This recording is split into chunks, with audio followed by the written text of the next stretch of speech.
我们先来做祷告。现在父神，感谢你，你的恩典跟我们同在，让我们从岁首到年终都蒙你的恩典带领保守。我们在旧历年的最后一个主日，我们开始了春节的假期，很多弟兄姐妹他们为这个难得的假期预备了长途的旅行，还有休假，有的回到自己出生的故乡，我们也有从外地回来的我们的教会弟兄姐妹或是子女，这是神给我们的恩典，让我们能够珍惜这个春节假期，大家在身心灵都得着神特别的眷顾跟保守，也让我们从你的话语再次同心得到提醒跟教导。我们这样祷告，奉靠主耶稣基督的圣名，阿们。年终化信息与恩典重点是在于说，我们在过新年新年虽然只是一个日期的变动，但是我们怎么样在我们的生活当中再一次确认我们跟神的关系，我们跟神这信仰的一个连结这个是很重要的。好像就是一个年度到了，我们再次做一个整合，再一个学习那我们今天有两个主题，一个是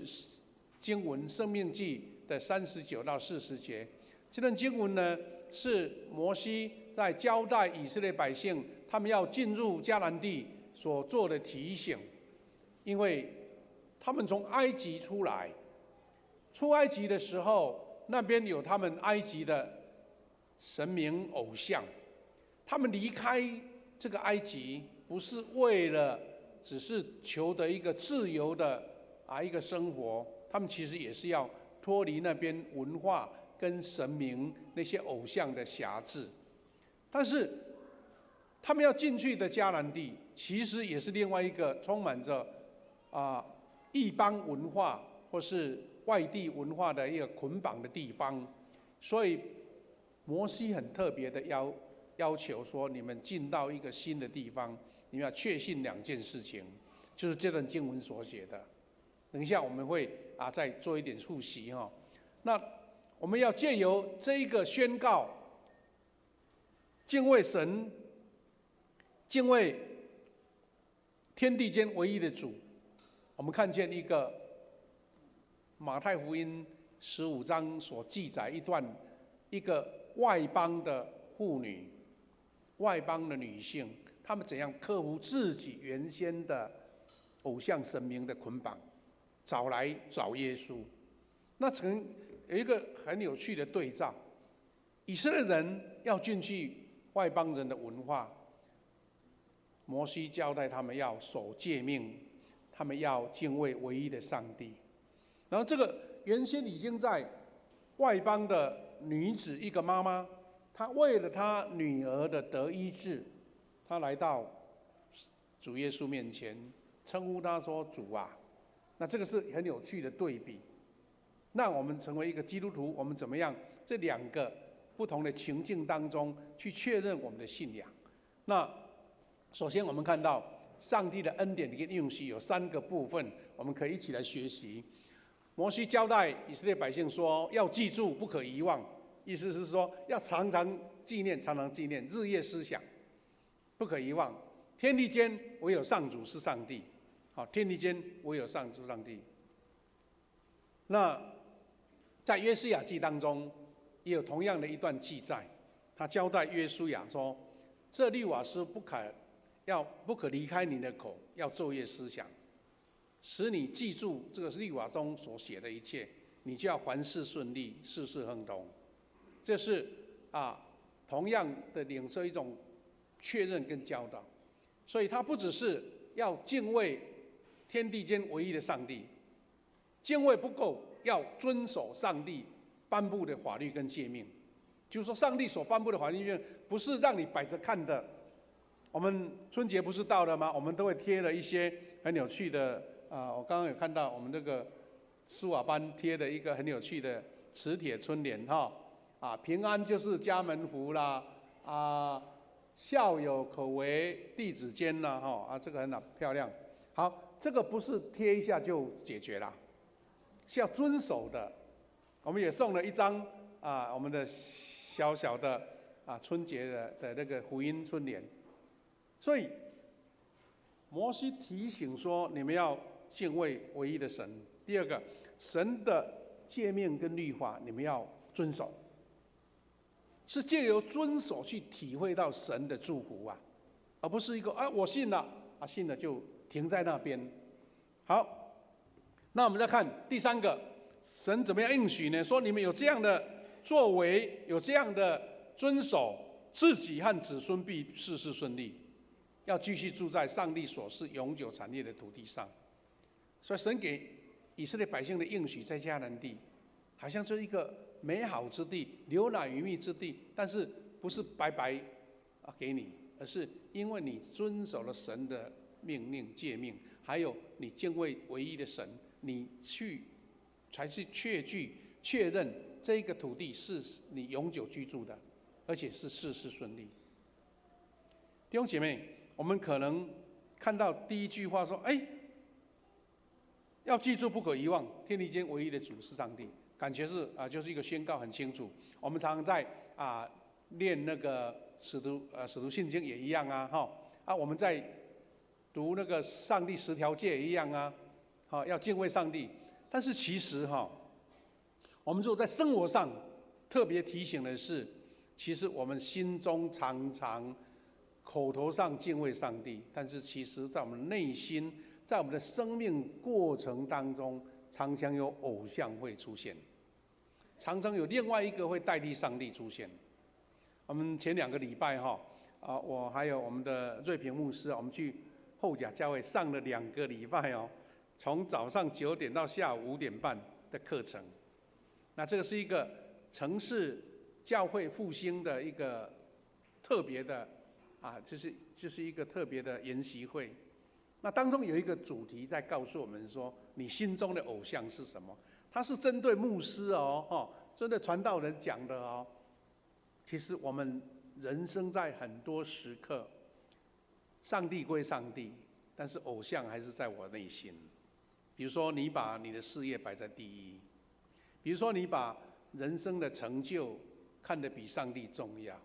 当一件事情来的时候，教会的服事、教会的敬拜，你可以把它摆在其他，觉得我这件事情比较重要。这个才是最危险，或是说不着痕迹的。你把敬畏独一的上帝，把敬畏独一的上帝天地间唯有主上帝，把它错开了。那这个才是我们基督徒最大的一个危险。就像以色列百姓，他们离开埃及，摩西带领他们出埃及，有2个重点：一个是为了要得自由，因为他们是在埃及做奴隶400多年了。好，得自由很好，但是得自由不是到另外一个地方放纵，特别是进到迦南地，迦南地也是各种族群在那边已经有了，不是那边空的一块地那你进去，你怎样被文化、被他们的宗教影响？所以摩西才会叮咛，才会提醒。那我们在这个年终的时候，你省思过去1年，到底你有感恩成就的部分是什么？你曾经失去了什么？你遇到什么样的瓶颈跟挫折？你在忙碌的当中，你在追求人生或是这个社会认为的成就当中，你把神放在哪一个地方？不要被偶像，那个偶像不是说一个雕刻的几千不大，这个叫偶像是你心中的挂念，你心中的执着，或是你心中的追求，可能都成为代替上帝的部分。那这个反倒是我们在生活上特别提醒注意的地方。所以子孙要继续住在上帝所赐的产业，表示说这个祝福是延续的，不是单指我领受，而是你预备的这个祝福是程序永久的。所以从这个主题出发，我们要来做一个对照。摩西不是邀请百姓要确认唯一的主是上帝吗？天底下只有上帝是主啊，但是我们看到原先不敬畏上帝的一个民族，有一位妇人，他放弃了、丢弃了他原先的信仰，来追求这位真神独一的上帝。这两个故事刚好有一个非常有趣的对照。妇人，你的信心好大，是我们刚刚读的耶稣对这个迦南妇人的一个称赞的话。我们可以从这个故事做一点爬书了哈，了解说这个故事的来龙去脉，怎么样来提醒我们。圣经记载说，在马太福音15章21到28节记载说，耶稣离开那里，退到泰尔西顿的境内去。我们如果读前后文耶稣不是随便离开离开到这个地方，这个名字我们是听得到了，但是不常常在圣经出现。这个泰尔西顿，如果你习惯读和合本以前的圣经，它叫做推罗西顿，推罗不是泰尔，是推罗西顿。这个地方离他原先在耶稣在传福音的这个周遭，就是加利利海有一个名字叫做格尼撒勒，是北方40几公里的地方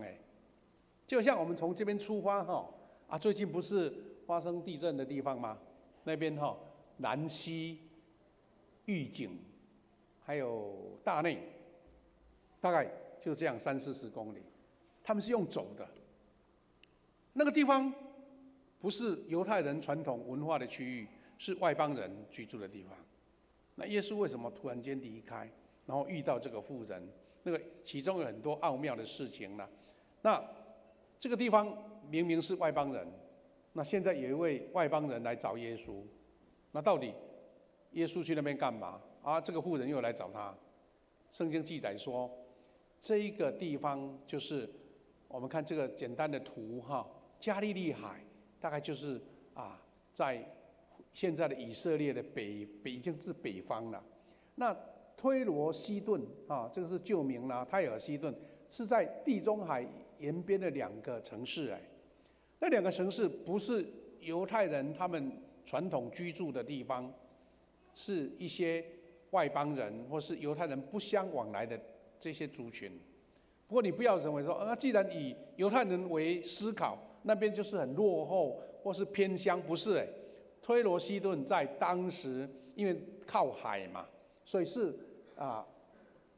运输很兴盛、产业很发达的地方。然后有一位妇女，这个妇女她说是迦南的妇女。这个地图会写的比较更清楚，因为比较大一点就是加利利海在南边那个蓝色的部分，不是加利利海在上面那个部分下面那个是死海耶路撒冷就是在死海的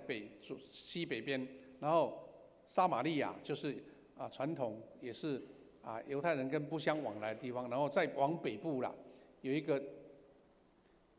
比较小的蓝色的就是加利利海，之后再往北40公里有推罗跟西顿。那这个地方耶稣来这里有他很特别的理由，他不是他常常去的地方，但是却是在这边发生这件小故事，就是有一位迦南的女妈妈来找他。所以一个迦南妇人知道耶稣来到泰尔西顿的地方，他们就来跟在耶稣的后面喊叫说，主啊，大卫的子孙可怜我。我们可以理解在2000年前那个时候也没有像现在有网络有新闻报道说有一个什么什么明星要来了，我们赶快去排队。你看我们现在台湾哇，这个追星追得太厉害了啦韩国的这些明星哇，真的来的让人家吓跳，排好几天呢，排好几天。我们现在有年纪的人就觉得这个不可思议，他们都觉得很乐意吹风下雨很冷他愿意，为了要达成他们的心愿。但你看到一个迦南的妇人，她不是为了要追星，但是她知道她女儿被鬼附，非常的痛苦，她要得医治。她知道有一位大卫的子孙在加利利海周围行了很多神迹的一位人子来了，他知道这是他得着帮助的重要的机会，所以比一般追星的还更迫切，对不对？因为他有一个很重要的需求，所以他就高喊说：“主啊，大卫的子孙，可怜我。”这一句话从犹太人的观点来看，那是稀松平常，或是说觉得很能理解的啦。但是请记住，这个是从一个迦南人的角度。犹太人呼求耶和华，祷告神，他们呼求主啊，因为他们信这位神嘛。啊，就像刚刚读的《申命记》里面所记载的，确认这位上帝是天地间唯一的神。但是外邦人没有这样的认知，就是说他们的语言没有这些话，就好像突然间有一位慕道友，他从来没有过来教会，你说哈利路亚，你说耶和华，你说主耶稣，你说上帝啊，他们都听不懂。但是竟然这句话是从一位迦南人，他们原先是拜偶像的，不信耶和华的，甚至是不跟犹太人往来的一个姐妹，一个妇女，勇敢的呼求说：“主啊！”马可福音有特别记载，同样这段经文，他记载说这位妇女是一个希腊人。你知道，当时是希腊文化，统治者是由罗马人，对不对？但是文化是希腊文化。所以这位希腊人，他们从社经地位，我们先不要用信仰跟宗教或是犹太人的角度，他的社经地位是高过犹太人的，特别是在推罗西顿这个区域，应该有一点类似像我们的六都一样，生活非常优渥的，或是社会地位很高的。但是犹太人有一个很特别的，就是看不起撒玛利亚人，看不起这些希腊人，因为他们觉得是异邦的，甚至不相往来的，所以才会发生怎么样？发生耶稣的门徒怎么讲？耶稣这样子的门徒说：“那个在这边第几节呢？这个他们跟门徒求耶稣说，请叫他走开。他跟着我们一路喊叫，请叫他走开。他还不是自己叫他们走开，他是请耶稣叫他们走开。所以你看见这些话暗中存藏着什么？根本你来跟我们对话就不行啊！但是你会想说，那耶稣来这边干嘛？你不跟这些人接触，那又跑来推罗西顿。这个产生一个很奇妙的紧张性哈。那有趣的是，犹太人把这些希腊人、外邦人觉得迦南人看着很低，但他们其实他们的生活水准或是他们的这个社经地位确实很高这两个有一种矛盾的地方哈。好，那这样的当中就看见大卫的子孙不是随便叫的，因为从犹太人传统长长的年代当中，他们一直在期待有这一位弥赛亚要出现。弥赛亚就是挂上正统的传承，就是大卫王的子孙，这位就是弥赛亚。从以色列人的不用解释太多，就是这样的承认，弥赛亚就是大卫的子孙。但是这句话在犹太人来讲是讲的好像已经讲的都腻了啦。但是从一位迦南人的妇人讲这一句话就不同意非同小可啦。那表示什么呢？第一个，他迫切，他的女儿太痛苦了，需要得医治。但是他不是只是求这一位可能有神机骑士、有异能的人来治他要先承认这个信仰，他承认说你就是主，你就是大卫的子孙，才表示这位妇人、这位姐妹，她承认，她相信那位先知所说的弥赛亚，知道这位弥赛亚要带来医病赶鬼，使人洁净，使人复活。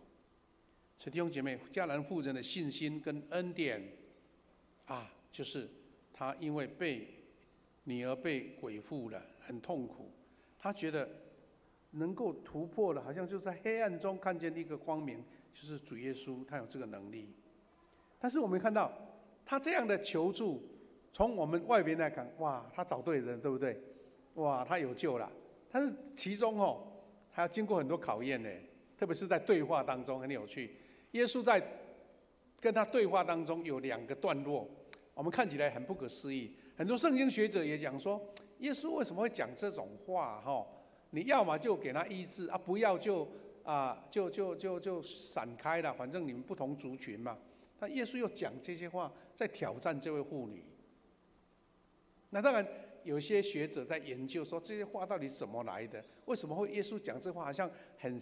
就咸的就对了很咸的啊，有一点非常的这个排斥的感觉。不过我们从这边要看见，对焦在这位迦南妇人的信心，有很多图画在记载，在绘画这个迦南妇人跟耶稣祷告。你看他非常的虔诚，跟耶稣讲：“主啊，大卫的子孙啊。”这个也是比较古典的画这个也是这张也是还有一个是铜版画的这个跟耶稣祈求，还有一个图案比较现代，他就直接讲说，就是一个妈妈的信心，一个妈妈的信心，一个母亲的信心。这些图画就要提醒我们说，这是不是一位传统在敬拜神的一位姐妹呢？是一位外邦人。他为了爱他的女儿，勇敢的突破自己的信仰。也许他在周遭一些他同族群人讲说：“这个妈妈干嘛？为什么早去找犹太人？我们这边的医生不够好吗？我们这边的那个法力无边的法师不好吗？为什么去找这一位？”他要遇见多大的挑战？但是为了女儿的健康，他不顾一切。但他至少已经认知，他要认识这位创造天地的主，所以他才会称为主，大卫的子孙。耶稣怎么讲？他说：“我奉差遣，只去寻找以色列人中迷失的羊。”看来好像觉得你又不是我们的族群，我们是以色列人迷失的羊，你又不是，干嘛来找我？但是妇人不为所动，他说：“主啊，请帮助我。”他把主啊放在前面，表示说：“你犹太人有迷失的羊，但是我认为你是主啊。”那表示什么？我是外邦人，但我不是迷失的羊。那很有趣，对不对？很有趣的对比。那有些圣经学者就研究说：“耶稣曾经差遣门徒去传福音，就是对犹太人传福音。他在讲说：你们传福音不要觉得非常的天真你们是羊入狼群呢。这些敌对的人会像狼一样要吃你呢。那既然是狼群都那么凶恶了，那这一位迦南妇女说：我又不是狼，我要承认我是羊，我是承认主的羊。”那就是一个非常有趣的对话，好像耶稣说：“我的任务是专门对犹太人你跟我无关但是这位妇女把自己拉进到属灵的族群里面，她不是以色列人，但是她是信仰的上帝的子民。第二段话就是耶稣又讲了一句更难听的话。拿儿女的食物给小狗吃是不对的，意思说儿女应该吃的小狗吃不行要先给孩子吃但是这位妇人在加码讲了更有信心的话，他说：“是的，主啊，可是小狗也吃主人桌上掉下来的碎屑呢。”意思说，我又不是抢你儿女的食物，我只要你掉下来我吃就够了。那这是一个我们也不要讲说死缠烂打，但是就是执着的拉住耶稣。有人在解释这段话，说耶稣好像讲话太不得体了，或是怎么会把人当小狗呢？其实我们如果从当时他们族群的对话当中，其实这个有一种类似隐含的文化上的一个对话，或是他们类似通关密语啦。我们现在人看起来会字面上解释会觉得很不好。但是有人这样解释，他说：小狗狗是我们家人啊。你知道今天很多人小狗是抱在身上的，是一起睡觉的。当然那个时代没有这样的情况，但是家里面的小狗狗也是家人啊。他说，虽然在族群的分布上，你们犹太人把我们看见我们这些人是外邦人啊，是被排斥的，但是我是你的家人，因为小狗也是你们的家人。所以从上面的我差遣去对犹太人传福音他说：我认为你是主啊，我认识你是主，所以我是属灵的族群，对不对？再来一句话，我不能丢给儿女的食物给小狗。这个妇女说：小狗也没关系啊，我是你的家人啊。你看这种对话，这个妇女真的是爱她的孩子，对主的信心，即使看起来表面上这是一个有一点类似看不起，其实没有。耶稣是要用这样来试验说，你跟我素昧平生，跟我没有什么族群上的交集，为什么你会来找我？那这个信仰是让这位妇人把自己2句话当中，把信仰从完全的表露出来。好，你看耶稣怎么样让做最后的结论？过程当中也许真的有一些挑战，有人想说，那不要就算了吧，又不是只有你，但是他没有，他就这样勇敢的跟主耶稣来宣告，然后耶稣这样成全他说：妇人，你的信心好大，照你所要的给你成全吧。他的女儿就好起来。我们人常常为了自己一己的一种，或是自尊也好，或是自己的一个个人的矜持也好，没有办法把自己完全的放下。但这位姐妹，这位妈妈，她因为爱女儿，她任何的苦处难处，她都难不倒她。我们可以想象说，她的女儿遇到这样的病痛，这样的难处，已经她不知道求医求过多久了，遇到多大的困难了，甚至找所谓当时他们当地的当机啦、豆桃啦，他们当地的一些神明来医治她不知道喝了多少湖水啦。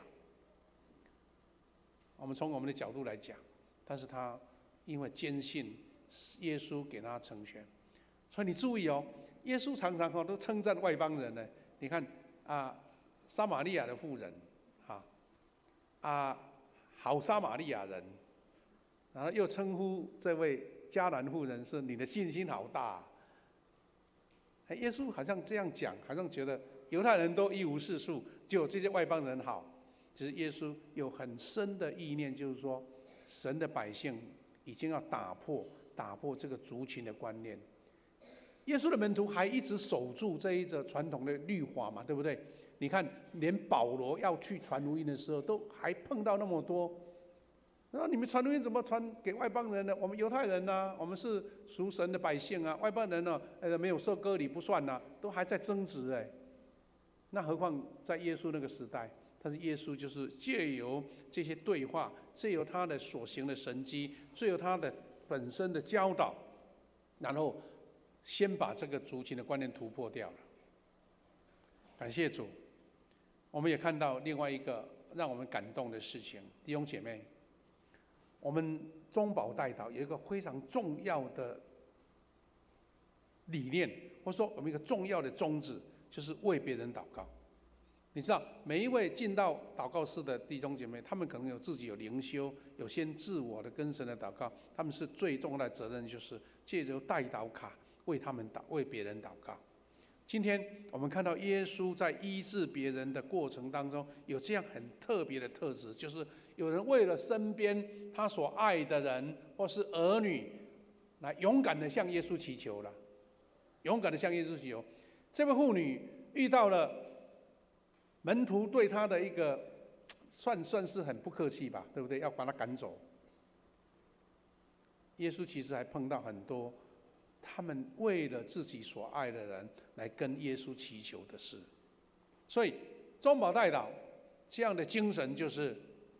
勇敢为别人祷告。我们等一下会有一个医治祷告，也许你本身有这个需要到前面来，但是你如果觉得说我心中有一个很大的一个期望，就是为我的家人，或是为我所亲爱的，或是我认识的亲朋好友，我要为他祷告，你都可以出来，因为圣经里面有好多这样被耶稣医治的，都是他为别人来求耶稣的。第一个，马太福音第8章，有一位百夫长，为了瘫痪的仆人，你看不是他的儿女哦，他是他的仆人，他也跑来求耶稣医治。一位大臣在约翰5章，他为他快死的儿子来求助耶稣医治。路加第8章有一个管会郎叫埃鲁，为了他快死的女儿来求耶稣医治。我们看到马可福音有2个地方，一个是记载有4个人，可能是他的家人，也可能是他的好朋友，因为瘫痪了，生病很严重，要带他来会堂，请耶稣来医治他。因为那一天耶稣在讲道的时候，一大堆人挤在那个会堂里面，可能不会很大的会堂，而且门口都挤满了。一个不能行动的一个病人，也不能走进去，所以体积很大，不能走进去。这里4位好朋友，竟然想到从屋顶把这个屋顶把它拆开，从上面把它坠下来，求得耶稣的医治。还有在马可福音第9章，有一个人带着被哑巴鬼附着的儿子来求主耶稣医治。甚至这位官员跟耶稣在求医治的时候，他还讲说：“是的，我信心不足，求主来帮助我。”弟兄姐妹，这个可以看见说，为别人代求，这个力量是何等的大。因为主要看见是你的信心的较多，所以无论是中保代啦，或者是我们的禁食来连锁的祷告，或是我们等一下一起同心祷告，我们求神让我们有这样的信心，有这位迦南妇人的信心。所以弟兄姐妹，我们在年终的时候，我们一起来学习敬畏跟信心，得着祝福及恩典的道路。上帝要他的百姓以敬奉独一真神，遵守法律与诫命，来领受真正的赐福跟恩典。弟兄姐妹，刚刚牧师提醒了这一点哦。这个敬畏真神，遵守他的诫命，他不是为你一代的幸福、一代的恩典，他是为你的子孙来铺上这个恩典的轨道，铺上恩典的轨道。这2天因为地震常常发生，我们看到高铁有没有？高铁这些铁路他们要减慢下来，因为那个轨道如果不小心脱轨了，那还得了？那我们为子孙铺了一条稳定安稳的道路，是要得恩典的道路，得恩典的道路。所以呢，圣经申命记才特别讲说，你们遵守的诫命跟规律，不是你们因此得福哦，而且还包括了你们的后代也得到福气，要顺顺利利，而且你们也跟你们的后代要继续住在上帝所赐这个永久产业的这块土地上。所以在这个春节前，我们一起领受这样的信心的功课，请记得为你的子孙代求，为你子孙铺上一条蒙恩得福的祝福的轨道。那这个祝福的轨道要学习像这位妇女迦南妇女的信心。所以我们敬奉真神，遵守他的法律跟诫命，是因为信心的依靠。刚刚我们不是讲了吗？好摩西要百姓说，你要敬畏独一的真神。你如果这样讲，我也会啊，我敬畏真神哦，我很专心哦。但是我说，我们常常会被看不见的隐形的偶像替代。你要常常在神面前说，神啊，是不是我把你放在最边边的？我把你看到最不重要那一块，有了才想到的，还是说我以遵守神的诫命律法，我敬畏独一真神为我的优先？你的产业你的工作、你的家庭、你的一切，是不是先以尊主为大，然后在下面做铺排？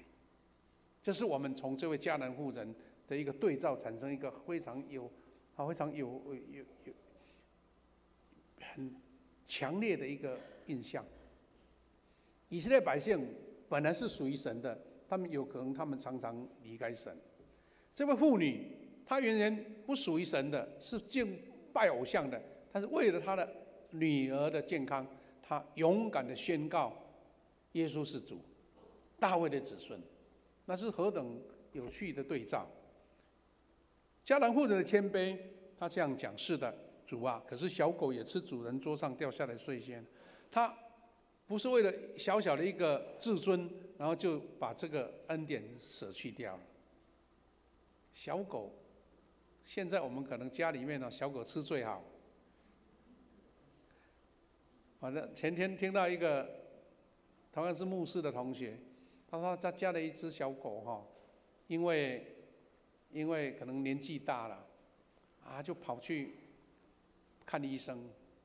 他在加拿大，在温哥华，他说那只狗狗去看医生花了40几万，他说比人的还贵重哈。所以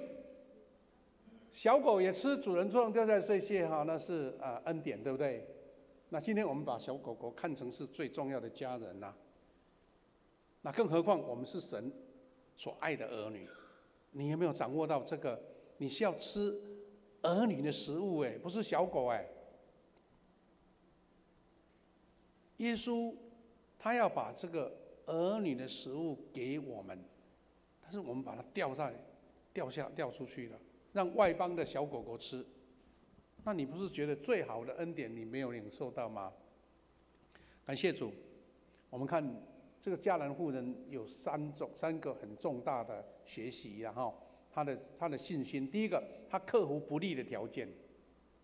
在她的生活环境里面没有那个信耶稣的环境嘛，没有敬畏上帝的环境嘛，但是她竟然为了她女儿的得医治，她竟然有办法去抓住这一位可能一生才一次见到面的耶稣，然后她的女儿得医治。其实环境困难并不是阻碍你得到帮助的这个原因你如果有信心，很多困难都突破掉了。虽然相隔了40公里的路程，但是他把握了耶稣来到推罗西顿，在这个生活环境当中，他竟然能够抓住这个应许。我在说，我们很多人有时候碰到我们教会的弟兄姐妹，我们在讲说，住在比较远的地方都通常最早来教会，因为他觉得这个是我重要的事情，所以反正他不会迟到。反正住在教会附近的人讲说，反正时间有的是快到了再来通常是迟到的是住在教会附近的。我们以前在乡下他们还这样想说，好像教堂打钟了我才出发就好了那我们感谢主，这位妇人她克服了不利的地理的条件。我们早期台湾的原住民就是西拉雅族，就是我们台南周遭的这些百姓，他们最早信耶稣，因为在400年前不是荷兰人来传福音吗？他们的祖先就信耶稣了。但是后来因为这个郑成功来台湾，就中断了信仰。他们原来居住的环境也被等于是被拨让出来，所以他们就往山区移动今天的玉井、南溪、今天的左镇、今天的投射、今天的大内，那些都是以前我们在这里的主人搬过去的。从他们的族群的迁徙是这样我们现在的科学园区，对不对？这些都是外来人把它占据掉了，那些原住民就被迫到山区去。所以你看南科在开始建南科的时候，不是挖了很多地理的考古吗？发现说哇，这个好几千年，这些百姓都住在这里那这些是西拉雅族的祖先。好，中断了信仰，但是他们心中这个信仰的微小的种子还留着。等到160年前，马雅各医师来传福音，这些原住民，我们所说的平埔族或是西拉雅族，他们发现说，哎，这个形象就是他们的祖先告诉他们的，他们就是我们的红毛亲戚，红毛的，就是那个头发是红红的，这些是红毛亲戚，所以他们很快就接受这个信仰。哎，你知道吗？南台湾的教会如果没有这一群平埔族来信耶稣，我们的教会真的是很微弱，也出了很多很多有名的牧师。当时牧师曾经在讲道中提起过，当时因为教会很少，当时在平埔族在山上，他们为了去做礼拜，他们礼拜六就要出发，走路走山路，然后还要挑了济南吃的东西，然后一直走，半路就下来野炊，吃完再走，走到天亮，刚好护礼拜天的做礼拜。好，做完礼拜，中午在那边吃完一个简单的午餐，然后下午再做一次礼拜，因为难得来一次啊，所以下午我们台湾教会有一个下午的礼拜是这样来的。下午做完礼拜，好，太阳比较没有那么炎热了，好，再从那边走到礼拜一早上才回到家。他们克服了地理的条件，因为他们有这样的信仰，他们这个红毛亲戚当初传给他们的信仰，他们重新又恢复了。其实你知道，很多山区的百姓，因为当时医疗很落后嘛，他们遇到病痛他们要用门板用门板，我们这个一般的大门的门板，扛着这位病人一直走到台南府城来受医治。当你有信心，像这样迦南妇人一样，一切困难就不再是困难。那是我们觉得非常舒适的环境，我们对信仰不大重要。第二个，他克服了令他绝望的回应。耶稣跟他的门徒用这些话来挑战他的时候，其实耶稣并没有偏见，不然他不会跑到推罗西顿这个地方。但是在试验他的时候，这位妇人的反应，想确定了他纯全的信心。第三个是恩典，靠着恩典的信心，这位迦南妇人的态度，因为坚定信靠主耶稣，所以他称呼主啊。这个主不是随便开口的，是臣服在神的面前。弟兄姐妹，我们对照生命记的应许跟妇人的信心彼此对照。我们人生当中常遇到很多期望跟实际遭遇有极大落差的部分，你怎么样用信心来克服，像这位迦南妇人一样？我们从妇人的信心来看见，来回顾我们过去一年岁首年终，我们检视自己，我们怎么样靠着信心迎接新年的应许。台湾在最近的整个环境当中，你遇到的是顺境呢，还是挑战跟逆境呢？在疫情的时期，有些人事业做得很成功，那有些人遇到很大的瓶颈。那我们怎么样去克服它？我们在农历的除夕前这个主日，我们期待一个祷告，就愿每位主的百姓都蒙受因为敬畏跟信心而得着赐福跟恩典。我们也为自己在神面前再次确认，我们不要被偶像所捆绑，而像迦南妇人的信心迎向这个耶稣的医治跟祝福。接下来我们要照着这样的应许跟信心，我们要举行一个医治的祷告。我们要唱一首诗歌这首诗歌是我自由。我们请